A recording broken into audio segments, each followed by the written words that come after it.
que j'ai ça? Euh, Cours.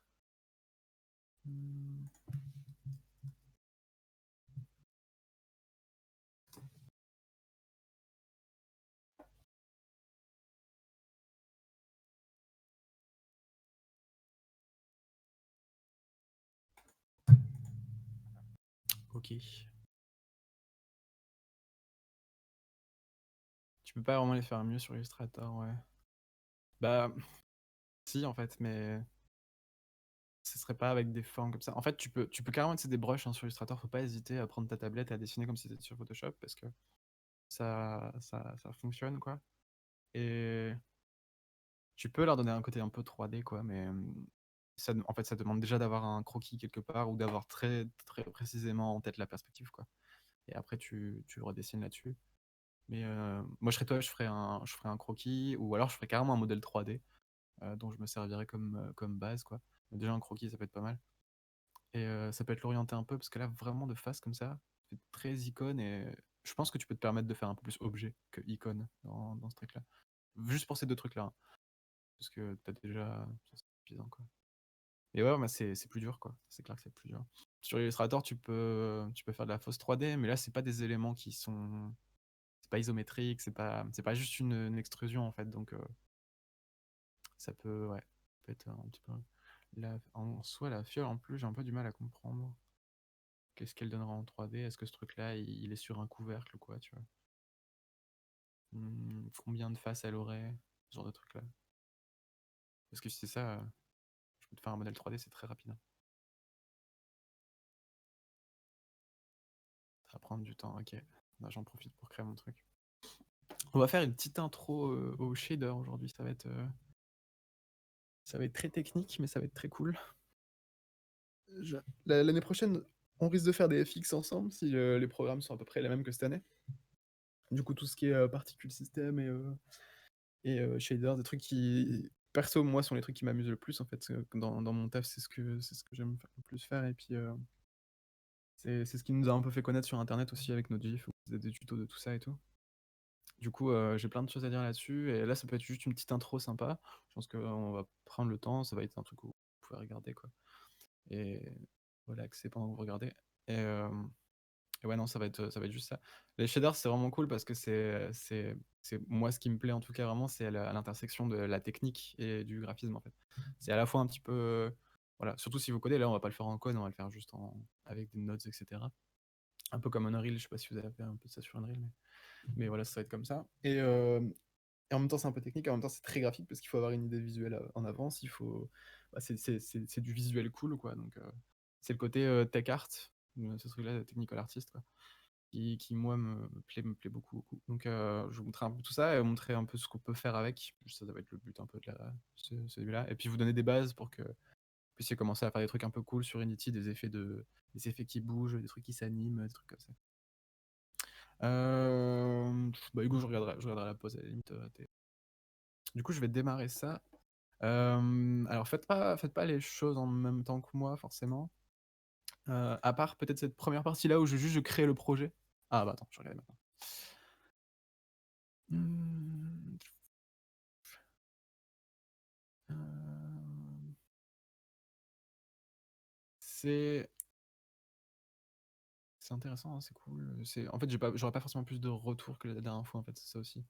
C'est que finalement, c'est un peu les mêmes choses. C'est cool que ces couleurs-là, en fait, qui fassent ressortir par rapport à la dernière fois où on est moins sur un truc un peu monochrome comme ça. Bah, à gauche, il y aura les stats. Ok, ouais. Ce truc-là est très très gros. Globalement, c'est pas mal, c'est bien équilibré. Le style est cohérent. Euh, c'est très simple, hein, mais ça marche, quoi. Pas forcément besoin de plus pour ce style-là. Hmm, Pour le coup, j'aimerais bien voir ce que ça fait avec des vrais sorts, toi. Genre, essayer d'en faire deux ou trois pour voir est-ce qu'ils auraient vraiment des couleurs différentes, qu'est-ce que tu aurais en tête au niveau iconographie, etc. Juste, ouais, voilà, c'est ça. Histoire d'avoir un truc comme ça, quoi. Sinon, après, ouais, c'est pas mal, hein. Je contrasterai encore plus, encore, ça. Je sais que t'as déjà recontrasté un peu, mais encore un peu plus. Sur le fond, l'avoir moins foncé plutôt. Surtout ça, le fond est très gris là. Je pense qu'il peut être un peu plus blanc. Surtout que tu as une espèce d'ombre portée autour, donc sur un fond blanc, ça serait pas problème. Il y aurait pas de problème de lisibilité, quoi. Je pense que ça rendrait plus clair tout ça. Après, non, c'est bien, tu as les petites touches de couleur, et c'est ça en fait, c'est qu'avec les sorts, c'est ça qui va manquer. Là, tu es sur un truc très, très monochrome. Avec les sorts, tu auras un côté un peu plus. Petite touche de couleur comme ça qui peut être intéressant. Cet élément là est très très gros là. Je pense qu'il peut l'être un peu moins. Même si c'est un menu. Ah, quoique, ouais, c'est un menu en même temps. Non, c'est pas mal. Non, non, c'est pas mal. Ouais. C'est con, voilà, c'est simple, mais ça marche. T'as pas forcément besoin de faire des formes de ouf. Ça fonctionne, quoi. Ok, donc ouais, je repasse à ce que je faisais tout à l'heure. On peut faire des masques d'écrêtage. Ouais, tu peux faire des masques d'écrêtage. Dans Unity, par contre, ouais, il faut faire des masques. Ça s'appelle masque. Tu fais add component et tu verras, il y a un truc qui s'appelle masque. Là, je vais pas réouvrir l'autre projet, mais vraiment MASK, tu trouveras ça, quoi. Il y en a un pour lui, il y en a un pour les sprites. Si jamais tu galères vraiment, vraiment, n'hésite pas à googler, tu verras, c'est très simple à utiliser. Du coup, ouais, je disais, n'hésitez pas à faire cette partie-là, juste déjà là, juste créer le projet en fait. Après, je vous demandais plus de regarder et pas faire les trucs en même temps, mais là, juste créer le projet histoire d'avoir à peu près le même truc. Donc là, en fait, l'idée c'est qu'on va faire du shader avec le shader graph, qui est un package de Unity qui vient dans les nouvelles versions, qui permet justement de faire des shaders sans coder, qui permet de relier des nodes entre eux et puis de faire de changer des matériaux et tout. Et pour avoir le shader graph, il faut faire notre projet avec le Universal Project Template. Donc il y a le Universal Render Pipeline maintenant qui est un nouveau truc d'Unity. Je vais dire URP maintenant si je dis URP. Ça, c'est Universal Render Pipeline. Il y a le HDRP aussi, qui est l'High Definition Render Pipeline. En gros, c'est deux. Unity est en train de se diviser en deux méthodes de rendu, on va dire. Avant, on avait juste 3D. Et 2D, mais 2D, c'est de la 3D en fait. C'est la même chose. Quand vous créez un projet, c'est juste des options qui sont changées. Mais c'est les mêmes visuels, c'est les mêmes caméras, c'est les mêmes trucs, c'est juste qu'elles sont pas réglées pareil. Là, vraiment, on est en train Unity est en train de créer des nouvelles façons de faire le rendu et des nouvelles voilà, render pipelines, c'est ça, des pipelines de rendu, quoi, qui change complètement la façon dont tout fonctionne enfin, derrière le capot, quoi. Du coup, maintenant il va y avoir le HDRP, il y a déjà, hein, mais on peut encore utiliser l'ancienne 3D, elle marche très bien et tout. Et il va y avoir l'HDRP qui est plus orienté jeu réaliste, avec du PBR, etc. Genre Doom Eternal, genre de truc là, quoi, genre de truc très avec des normal maps, des trucs qui sont faits pour être voilà, semi-réaliste, quoi, en tout cas, enfin même full réaliste. Et on a l'Universal l'Universal Render Pipeline, pardon, qui va être le truc qui est plus ouvert, où on peut faire des trucs un peu réalistes, mais on va avoir une limite à un moment de niveau de réalisme qu'on peut atteindre. Alors on peut déjà faire des trucs assez ouf, hein. On peut déjà faire des trucs qui sont bien sympas, mais en fait c'est juste qu'on n'aura pas certains effets de particules, le rendu sera légèrement différent.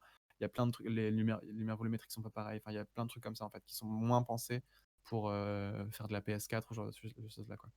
Et l'Universal Render Pipeline, par contre, elle est très ouverte. C'est-à-dire qu'elle permet quand même un petit peu de faire du réalisme, mais elle permet aussi de faire des trucs pour les mobiles ou faire des trucs pour du web qui sont beaucoup plus légers et qui sont cool, un peu comme on avait avant. En fait, l'Universal Render Pipeline reprend un peu notre modèle de 3D avant, et le HDRP rajoute des trucs qui sont très pensés pour le réalisme, mais qui du coup voilà, ont été séparés pour pas encombrer ce genre de projet-là, en fait.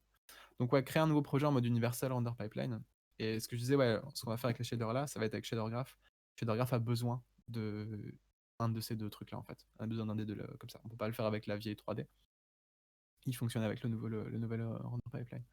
Du coup, alors si vous avez déjà un projet sur lequel vous voulez mettre des shaders, on peut, hein, c'est pas un souci. Ça veut dire qu'il faut juste convertir le projet. Ça se fait convertir un projet pour le mettre à jour avec le nouvel Render Pipeline, qui est ce truc là. Mais là, juste pour l'exemple, moi je vais en créer un nouveau. Donc voilà, c'est juste ça.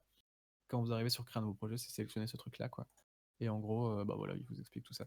N'hésitez pas à aller regarder sur internet aussi la différence entre les deux, mais globalement c'est ça. Universal, ça vous permet de faire un peu tout.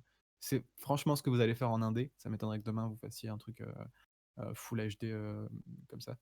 Et le HDRP c'est plus quand on veut du full réalisme à la Unreal ou des trucs comme ça, quoi. Et le HDRP enfin, prend énormément de ressources. Si vous avez un petit PC, c'est même juste à faire tourner à la scène et tout, ça peut être le bordel, quoi. Donc moi je vais créer ce projet là. Et je vais attaquer le truc. Alors, pendant que ça charge, je vais vous expliquer un peu c'est quoi le but de ce qu'on fait là, à quoi ça sert de faire tout ça.